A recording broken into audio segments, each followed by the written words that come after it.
अस्सलाम वालेकुम dear students. Hope so आप खैरियत से होंगे।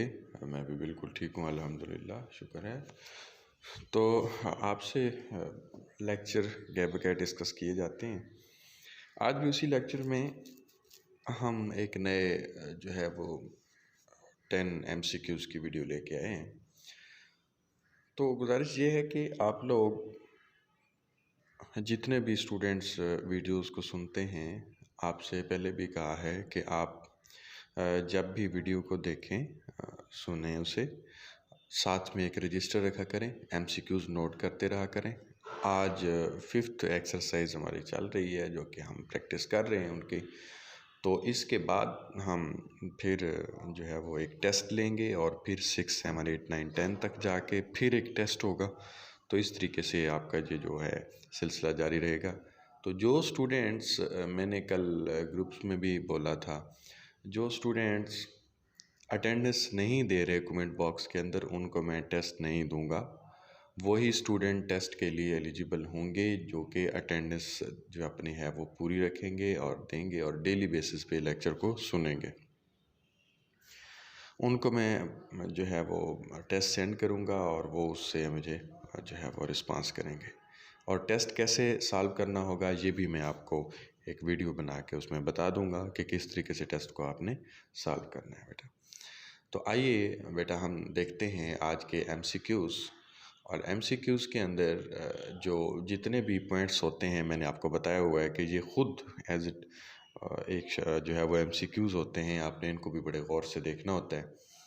तो फर्स्ट MCQs जो आज का हमारा है कि which element has the largest number of allotropic form. Allotropic form में अगर हम देखें तो इनमें से किसके लार्जेस्ट नंबर हैं, किसके लार्जेस्ट एलोट्रोप्स हैं। तो फास्फोरस दिया गया है, ऑक्सीजन दिया गया है, सल्फ़र दिया गया है और बोथ A एंड C की बात की गई है। तो बेटा यहाँ पे अगर हम देखें तो ऑक्सीजन के केस के अंदर 2 एलोट्रोप्स की आप बात करते हो, सल्फ़र के केस के अंदर 3 एलोट्रोप्स की आप बात करते हो, और जब फास्फोरस की हम बात करते हैं तो यहाँ पे इन जितने भी ऑप्शन दिए गए हैं इनमें से फास्फोरस ठीक है, इसके एलोट्रोप्स उनसे ज़्यादा होते हैं। फिर हम देखते हैं बेटा कि MCQs नंबर है 92 हमारे पास। Which increase in the number of unpaired electron paramagnetism.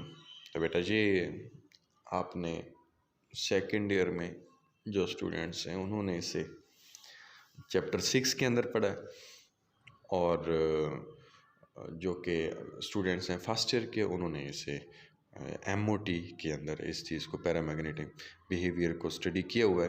तो आपको एटलीस्ट इतना पता होगा कि पैरामैग्नेटिक बिहेवियर अनपेयर्ड इलेक्ट्रॉन की वजह से होता है। अगर अनपेयर्ड इलेक्ट्रॉन की वजह से होता है तो अनपेयर्ड इलेक्ट्रॉन अगर इंक्रीज़ होंगे तो ही पैरामैग्नेटिज्म जो है वो इंक्रीज़ होगा। सो यहाँ पे ऑप्शन हमारे पास A होगा कि with the increase of unpaired electron paramagnetism increases. MCQ 93 है कि which metal is commonly used to remove air bubbles from molten metals. तो बेटा इसके लिए अगर हम देखें तो हमारे पास नाइट्रोजन यूज़ किया जाता है और आर्गान की जो है वो बात करते हैं, लेकिन मेटल्स के केस के अंदर अगर हम बात करें तो उन्हीं से ही जो है वो रिमूव किए जाते हैं बबल्स।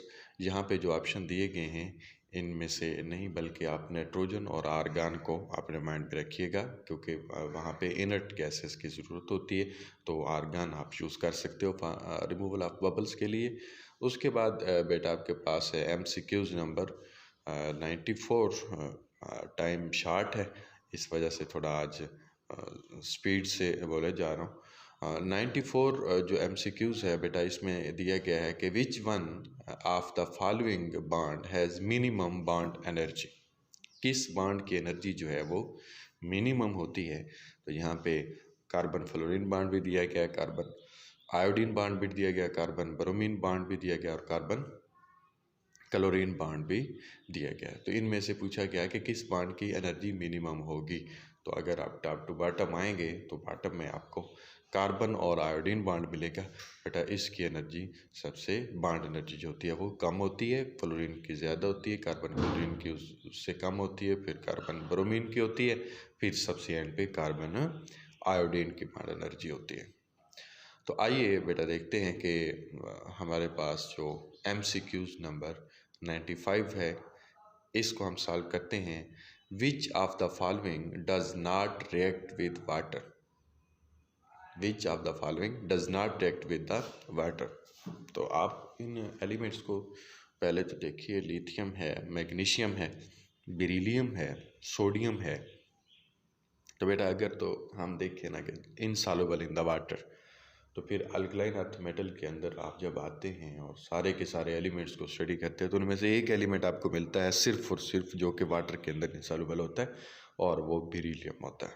सो हम यहाँ पे भी इसी को टिक करेंगे कि बेरिलियम जो है वो वाटर के अंदर इनसॉल्युबल होता है, बाकी सारे जो है वो सॉल्युबल होते हैं। MCQs नंबर 96 है बेटा के Al2O3 और उसके साथ साथ ये एक फार्मूला दिया गया है, वो कहता है कि ये किस चीज़ का फार्मूला है, Al2O3 SiO2 और .2H2O, ये किस चीज़ का फार्मूला है ये बता दें। तो उसमें ऑप्शन दिए गए हैं क्ले, एस्बेस्टस और उसके साथ साथ टाक है, और इसके साथ है कि नन ऑफ दिस, इनमें से कोई भी नहीं है। तो बेटा जो जब आप क्ले का फार्मूला देखते हैं तो आपको यही फार्मूला देखने को मिलता है, Al2O3 SiO2.2H2, और तो ये फार्मूला किस चीज़ का होगा, क्ले का फार्मूला होगा। MCQs नंबर 97 में कहता है कि calcium oxide forms fertilize slag by reacting with, calcium oxide जो है वो फर्टिलाइज स्लैग जो है वो बनाता है किस चीज़ के साथ रिएक्ट करके। तो अगर आप ये स्टील के जो प्रिपरेशन के प्रोसेसेस हैं, ये चैप्टर 6 के अंदर सेकेंड ईयर में इनको देखें तो यहाँ पे आपको ये रिएक्शन देखने को मिलेगा। मैंने लास्ट पे ये रिएक्शन आपको एंड पे उसके करवाया था कि जब आप 3 कैल्शियम ऑक्साइड को ट्रीट करते हो P2O5 के साथ, तो यहाँ पे भी हमें P2O5 का ऑप्शन दिया गया है। सो हम इसी के साथ जब कैल्शियम ऑक्साइड को ट्रीट करते हैं तो हमारे पास जो प्रोडक्ट बनता है वो फर्टिलाइज स्लैग बनता है। तो ये ऑप्शन भी आपने दुरुस्त कर लेना होगा। उसके बाद बेटा हमारे पास है MCQs नंबर 98, इसको देखते हैं कि is colourless volatile liquid at room temperature, कौन सा यहाँ पे कलरलेस भी हो, कलर भी ना हो उसका, और वोलाटाइल भी हो और लिक्विड भी हो एट रूम टेम्परेचर, और हो भी रूम टेम्परेचर पे। ये सारी कंडीशंस दी गई हैं। तो इन सारी कंडीशंस के साथ साथ अगर हम देखें HCl है, HI है, HBr है, तो इनमें से बेटा हमारे पास जो HF है वो कलरलेस भी होता है और वोलाटाइल भी होता है। ये दोनों कंडीशन उसके अंदर पाई जा रही। सो हमारे पास ऑप्शन बी इसका दुरुस्त होगा, इस पे आपने टिक लगा देना है। और MCQs नंबर 99 है कि hydrogen passed through phenol at degree Celsius at 150 degree Celsius in the presence of catalyst gives cyclohexanol। तो बेटा आपने ये फिनोल के रिएक्शन देखे होंगे सेकेंड ईयर के बच्चों ने, क्योंकि सेकेंड ईयर में ये फिनोल का चैप्टर कर चुके होंगे, तो इन्होंने फिनोल के रिएक्शन देखे होंगे मुख्तलिफ रिएक्शन है। उनमें से एक रिएक्शन जो है वो हाइड्रोजन के साथ भी है। तो उस हाइड्रोजन के साथ रिएक्शन को हम देखते हैं तो हमें पता चलता है कि इस यहाँ पे कैटलिस्ट कौन सा यूज़ होता है। तो बेटा ये आपके सामने रिएक्शन है कि जब भी अल्कोहल को हाइड्रोजन के साथ ट्रीट करते हैं तो वो साइक्लोहेक्सानोल के अंदर चेंज हो जाता है, और साइक्लोहेक्सानोल फिर जो है वो नेक्स्ट प्रोसीड होता है। लेकिन इस रिएक्शन में कैटलिस्ट कौन सा यूज़ होता है, तो इस रिएक्शन में निकल कैटलिस्ट जो है वो यूज़ होता है। इसमें अगर निकल का ऑप्शन है तो आपने उसे करेक्ट करना है और उस पर निशान लगा लेना है। G10 है, इसके अंदर आयरन है, सोडियम है और बी जो पॉइंट है वो निकल का है, तो निकल ही बेटा इसके अंदर एज ए कैटलिस्ट काम करता है, इसको आपने टिक कर लेना है। तो MCQs नंबर 100 देखते हैं बेटा कि इसके अंदर कौन सा ऑप्शन दुरुस्त है। Ethanol and water is a mixture. Ethanol और वाटर की बात करता है कि कौन सा मिक्सचर इनका बनता है।